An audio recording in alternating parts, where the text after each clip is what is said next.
Stephen Dunne is Sam Spade, with Lurene Tuttle as Effie Perrine and guest star Betty Lou Gerson in NBC's 1950-1951 run of The Adventures of Sam Spade, Detective. Produced by William Spear, soap opera caper was originally broadcast February 16, 1951, the 14th entry in that NBC sequence. Sam is engaged by Agatha Pilbean after her husband, Dr. Martin Hawks, disappears shortly after receiving a mysterious telegram from Mexico. The investigation is presented in the manner of a radio soap opera, with deliberately melodramatic passages and organ punctuation. Ladies and gentlemen, the curtain rises once again on Sam Spade. And now we return to the original broadcast. The National Broadcasting Company presents The Adventures of Sam Spade, Detective.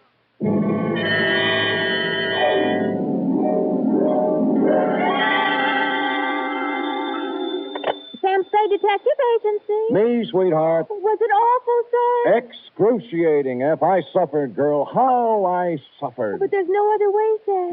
When fate turns against a man. True, dear one, true. But from somewhere I must find strength. You must. To pick up the shattered fragments of my life, to raise my eyes once again to the horizon and piece by piece put them together again. Sam. And the two of us, dear one, hand in hand, shall go marching down the years together. Brace yourself, sweetheart. I'll try, Sam. Gather together the homely, humble tools of your trade. Find 6 dry handkerchiefs and prepare to greet me with a smile behind the tears. I'll be down before you can change stations with a report entitled The Soap Opera Caper.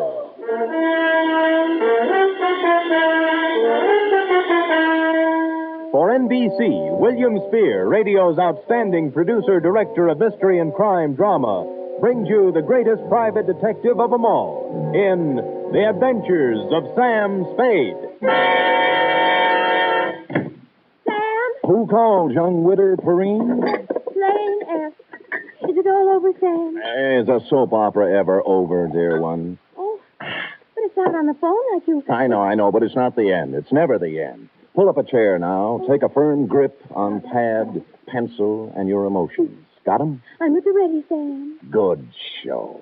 To Agatha Pilbeam, from Samuel Spade, license number 137596. Subject, the soap opera caper.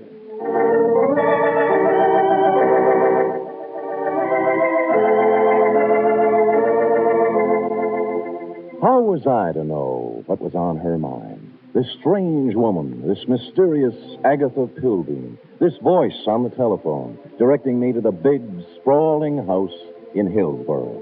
Is that clear, Mr. Spade? How urgent is it, Miss Pilbeam? Very, very urgent, Mr. Spade. I don't know which way to turn. So I went to the big, sprawling house in Hillsborough, pulled up behind an ancient Model A parked at the curb, and was walking past it toward the gate when... Spade. Huh? Oh, Throckmorton, isn't it? Good old Sammy, you remember. Yeah. When'd you get out? Last month. But I'm a good boy now. Here, take one of my cards. Yeah, if you know anyone who needs a first-class private eye, Croc's available. What are you doing here, Sam? The lady wants to see me. The soap opera queen? Is that what she is? Sure, 6 or 8 of them she writes. Oh? Behind the Clouds, The Heart of Julia Jukes, Life, I forget the rest. Yeah. Beats gumshoeing, Sammy. Yeah, well, right if you get work, Croc. I'm on a job right now. I mean, you got your license already? Oh, me? Well, Well, you can always run off a photostat of someone else's. Oh, Sam, that's mean. Croc was a crook, but a nice crook. He never killed anybody. He was just an uncurable camera fiend, specializing in taking pictures of people doing what they hadn't ought to be doing. You know, stuff like that. Or if you wanted a photostat of somebody else's document, Croc was your man. Well, I walked up the drive to the door, threw it past a white shirt front that turned out to have a butler in it, and toward what seemed to be your study. But it wasn't. It was your bedroom, and you were reclining on 6 pillows with a cigarette in a long holder in one hand and a mouthpiece of a dictating machine in the other. But, John... Hush, Melinda. There is no way to go now but ahead. John, you're so strong. I need you. I need your courage. We must face this thing together, Melinda. The organ What was a Veronica says phonograph is true. playing in her ear. There is indeed. I Another waited for an woman opening, who but there has just wasn't any, Don't so I had to say it, interrupt. John, don't even Miss Don't you Pilbeam. see, Melinda, we can't run away from life. Miss... We must approach this Miss Pilbeam? calmly, Melinda. Don't, beg your pardon. Just a minute. My mood music. I see. I'm Sam Spade, Miss Pilbeam. Come sit beside me, Mr. Spade. Well. It's time we talked things over. Well, thanks. Oh, maybe you'd better start at the... When a woman reaches 40, Mr. Spade, she comes to lean upon her man. Oh? To look upon him not just as someone to cherish, but as a source, a spring, a fountain of strength. Mm-hmm. Are you still dictating? I'm talking about me, Mr. Spade. Oh. Whom can I turn to? Whom? I grope, I flounder in the darkness. I cry out, I listen in vain for an answer. But there is none. Well, you always have a better chance of getting an answer when you ask a question. What do you mean? What are we talking about? What indeed? Well, I haven't caught the show lately. You'll have to bring me up to date. Why don't you run through the announcer's part, will you? You know, right after the organ, when he says, when we left Julia Jukes yesterday... I'm sorry, I thought I told you on the telephone. No. For many days now, I've seen somewhat of a strange new look on my husband's face. Husband? Dr. Martin Holt. Oh, you're married. I thought it was Miss Agatha Pilbeam. Well, 2 years ago today, I met young Dr. Hawkes and married him. Life became beautiful, a gay, laughing thing, a road to happiness. And then... Then? The cloud passed over the sun. Martin became moody, silent. I tried to penetrate the shell, but he only drew farther into it. A strange, terrifying crevasse seemed to have opened up between us. Oh. What is it, Martin? I asked him repeatedly. But he'd only stare silently out the window and finally walked silently from the room. Well, how long did this go on? How long a series did you get out of it? For weeks, until a few days ago when the final blow fell. It was evening, and Agatha and Martin were at dinner. Let's look in on them as... Oh, sorry. We were at dinner when the doorbell rang, and I answered it. It was a telegram from Martin. From Mexico. I gave it to him and watched the blood drain from his handsome features as he read it. His hand trembled, his jaw clenched. But you forced yourself to speak. Yes. What is it, Martin, I asked. Tell me, please, for the sake of our love. And he... Looked down at me as if I were a stranger. Oh. Then he crumpled the telegram, threw it savagely into the fireplace, and strode silently from the room. Here, I rescued it from the flames. Read it. Thank you. Regret must confirm your worst fears, Cardoza. What is the terrible secret of Martin Hawkes? Yes. Why did he act so strangely when the mysterious telegram arrived from Mexico? And above all, where is he? You mean he didn't come back? He's been gone for 4 days, Mr. Spade. I must find him. Now, of all times, I need his love. When a woman reaches 40... I know. What do you mean, now of all times? In just a week now, since the report came back from the laboratory after my physical examination. Oh. The doctor from Vienna. Mm-hmm. You see, Mr. Spade, I, too, have a terrible secret. Well, don't you want to tell me about it? Yes. I have a very rare, incurable disease. There are only 6 short weeks to live.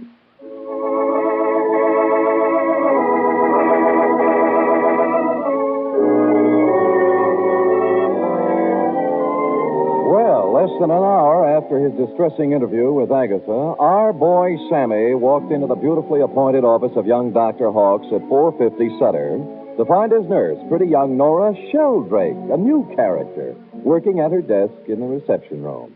In response to a question from Sammy, we hear Nora saying, I have no idea where Martin has gone, Mr. Spade, but I can tell you why. Tell me, Nora. Please feel free to tell me everything. It's that woman, Mr. Spade. Agatha? Yes, Agatha. Mm-hmm. She never understood Martin. She doesn't understand Martin. She never has tried to understand Martin. Do you hear me? She never has tried. I take it you don't care for Agatha Pilbeam. I hate her. Nora? I do. I hate her. She thinks her money can buy everything, even Martin. Well, it won't. She knows that now. Well, calm yourself, Nora. Try and think back now to the last time you saw Martin Hawks. It was Monday. 4 days ago? Yes. The call came from some legal firm named Bennett and Hatch. Now, let me write that down. I switched the call into Martin. I was worried for him. I was concerned. I have to admit now I did a terrible thing. Ah, you listened to him. I did. They told him his sister was in town, that she was working at some nightclub. He wanted to see him. What nightclub was this? Let me see. It was the Tortuga. Mm-hmm. What else? That's all. They hung up then, and Martin came out. I watched the blood drain from his handsome features. His hand trembled, his jaw clenched. Yes. I'm going out, Nora, he said. If I'm not back, don't worry. That's all. It was so like Martin.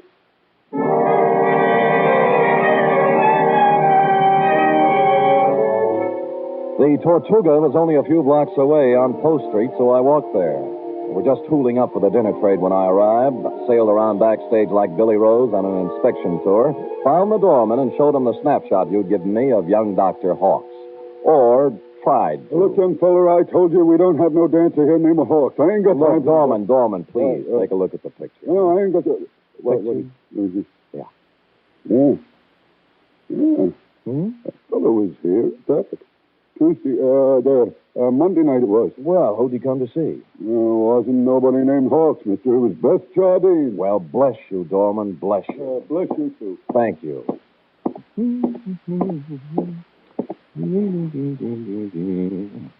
Beth Jardine. Oh. Come in. Close the door, will you? Yeah. Drafty. Yeah. Is there anything I can... There sure is. Zip me up, Jack. I'm Sam. I don't care if you're Boris Karloff. You got hands, haven't you? Well, zip me up. Okay. You say when.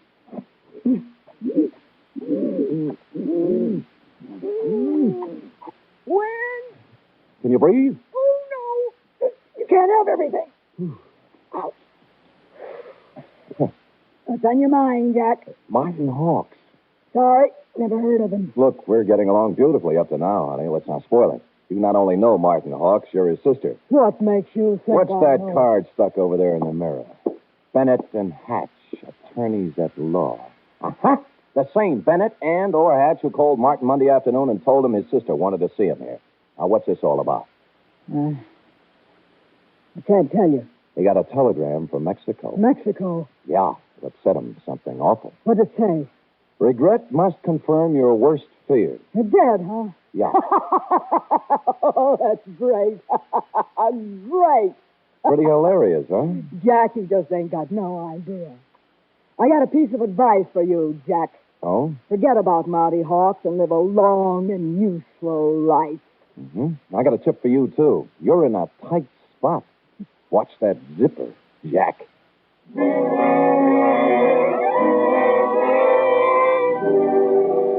One of the heavier soap opera types Beth was, with a throaty voice and the talent for besmirching reputations. What was the mysterious influence she wielded over young Dr. Hawks? How much did she know about his strange disappearance? What about the cryptic telegram from Mexico City?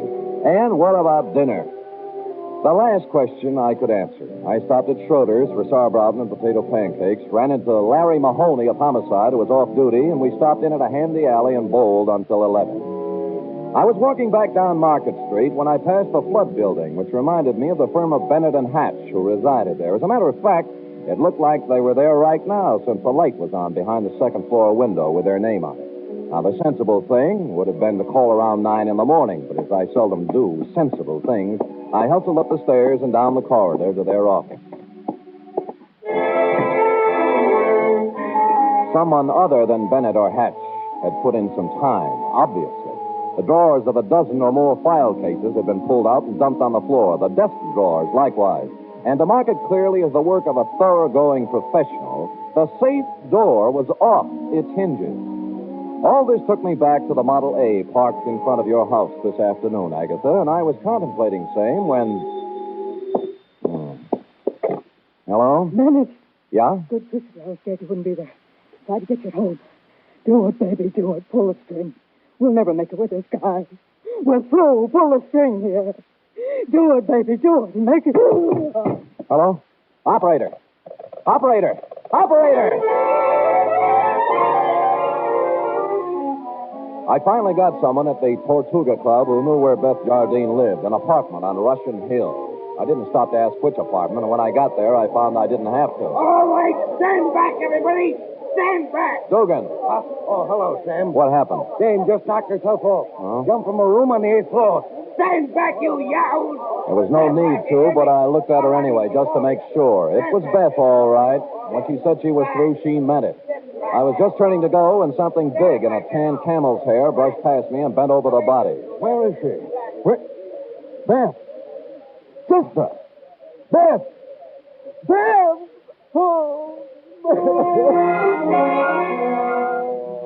I recognized him from the snapshot. Wild-haired, with a 4 days' growth of beard on his lean, handsome face.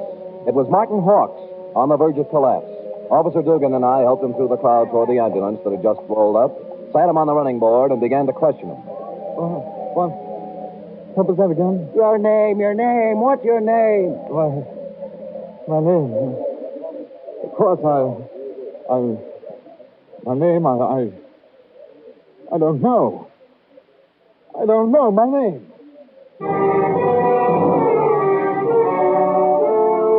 It happens to everyone in soap operas, sooner or later.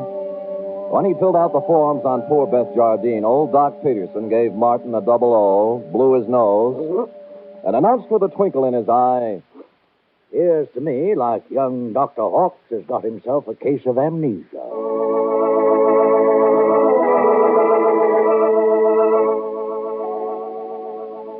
will the mind of young Dr. Hawks come out of the fog? What does he know about the death of Beth?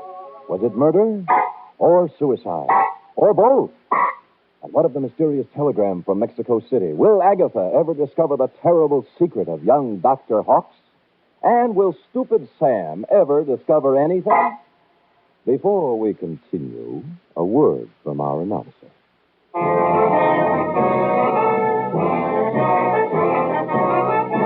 You are listening to the weekly adventure of radio's most famous detective, Sam Spade.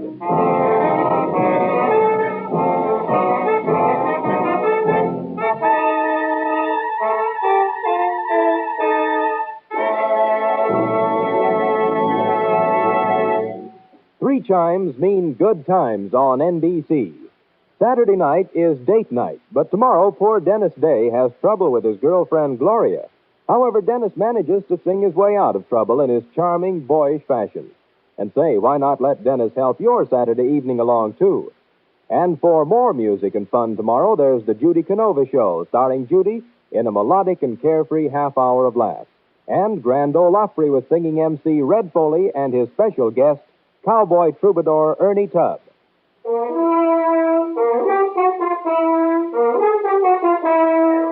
And now back to the soap opera caper, tonight's adventure with Sam Spade.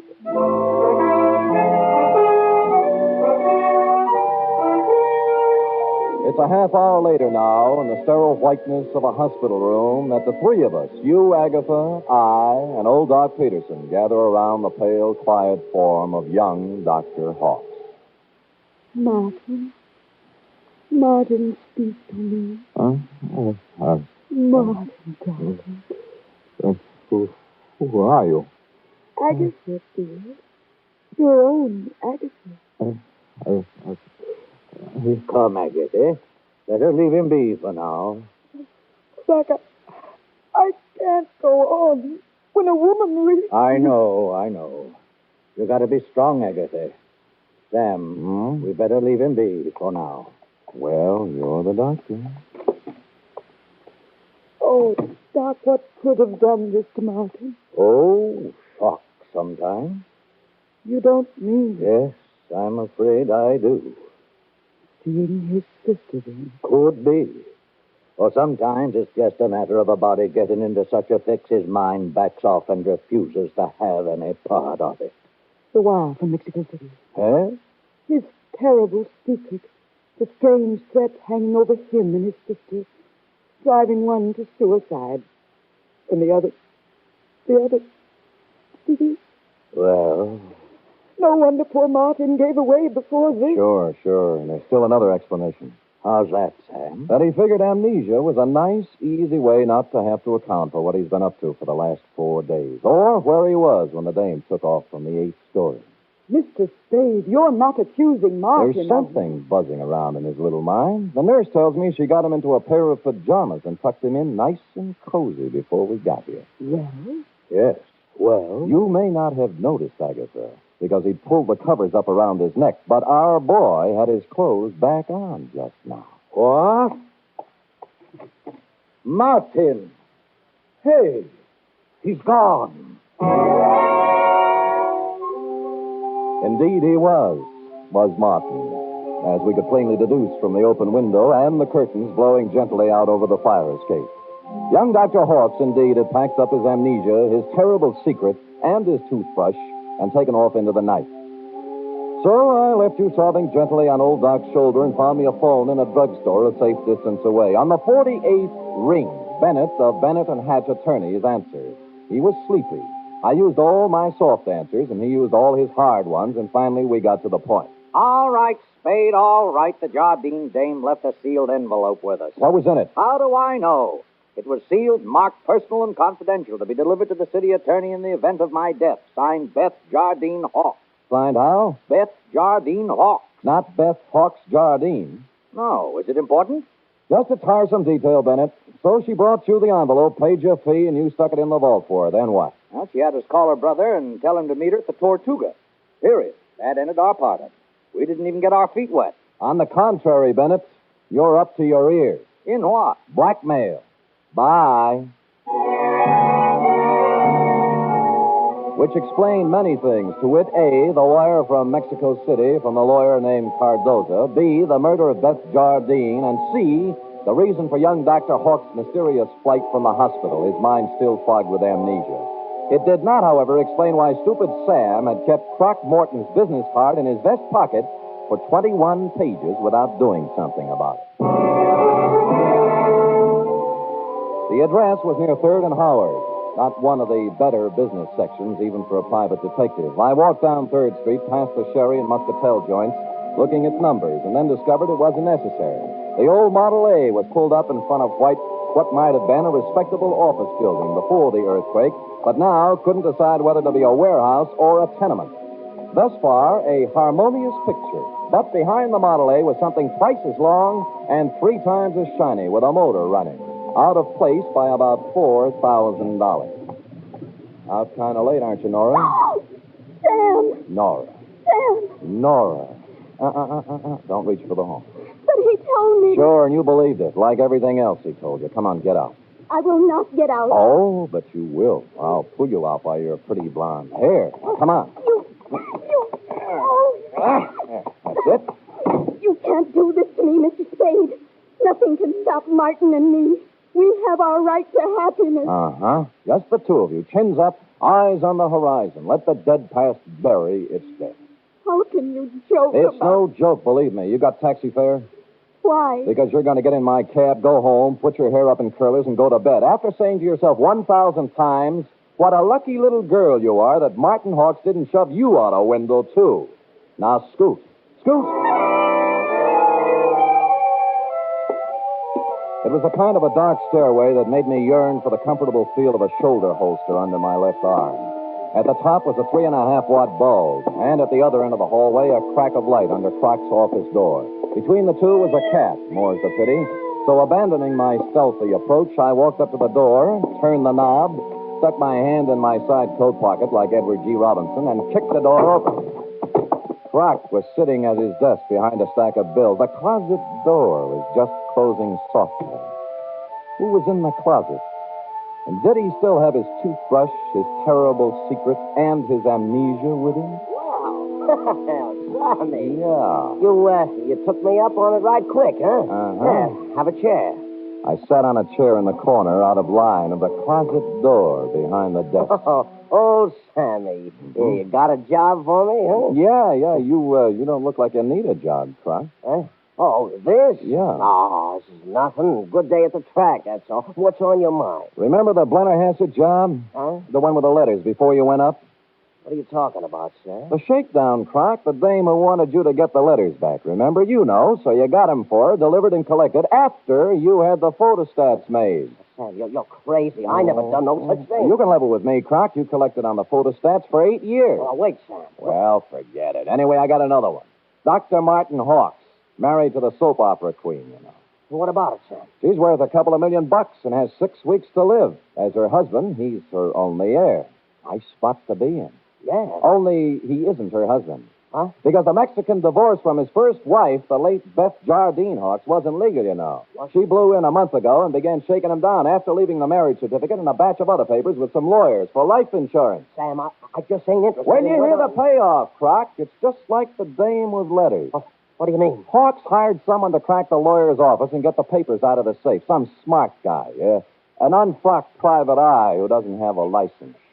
I found out where he had the photostats made, though. I can get copies. Hey, for crying out loud, shut up. The closet doorknob was turning slowly. I waved him out of the way and picked up the chair. It was all over 2 seconds after it started. A door flew open. He came out with his terrible secret, which turned out to be a gun, and I wrapped the chair right around his head. So I picked up the gun and Croc and young Dr. Hawks, and we all picked up a ride to headquarters. Only one scene remained to be played in today's exciting episode. I should try to be brave, Mr. Spade. It sounds like such a cliche now. Good show, Agatha. Good show. Life must go on, you know. Even when a woman... You were born in 1911, I believe. Yes. As I say, life must go on, even when a woman reaches... Indeed it must. Indeed it must. We have our happy moments and our sad ones, our pleasures, our trials, our joys, and our heartbreaks. And sometimes, Mr. Spade... Yes? Sometimes at the bottom of our cup of bitterness, we find a pearl. We do?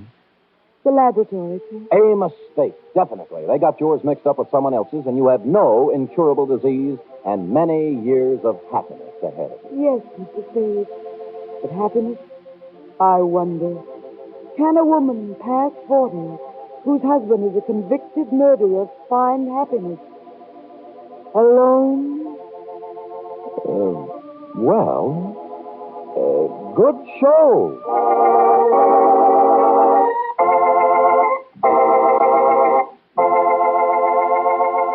Period. End of opera. Oh, say. Uh-huh. Sam, I can't wait for tomorrow's episode. I'll be sure to tune in at this very same time, Cherub, and meanwhile, answer me this. What, Sam? How long will it take a woman past 20 to turn out a 25-page report? Yes, sir. I'll have the answer after a brief word from our announcer.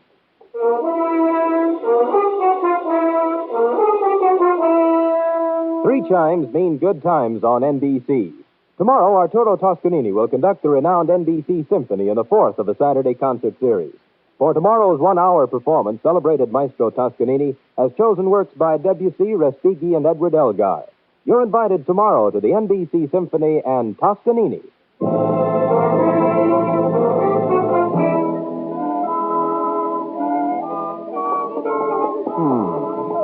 Oh, there, little girl. No tears now, no tears. They're tears of gratitude, Sam. When I read all this about other people's troubles, I'm so grateful to you for the smooth life we have together. Effie. Sam. Effie. Effie. Sam. That takes about 10 seconds. Go ahead. I'm only merely a secretary, but... Over now. Matter of fact, we're 10 seconds over. Oh, but Sam, I haven't even your wife to be versus... Nothing but peace and quiet. And fairly regular paycheck. With only a corpse now and then to produce a ripple on the mirror smoothness of our bliss. Oh, that's beautiful, Sam. I thought so. You don't have a single terrible secret either. No, but just to keep you interested, dear one, from time to time I shall pick up a piece of paper, read it, let the blood drain slowly from my face, then clasp you to me thusly, holding you close, and just before striding silently from the room, mutter in your shell pink ear. I know. Be nice, Sam. Good night, sweetheart.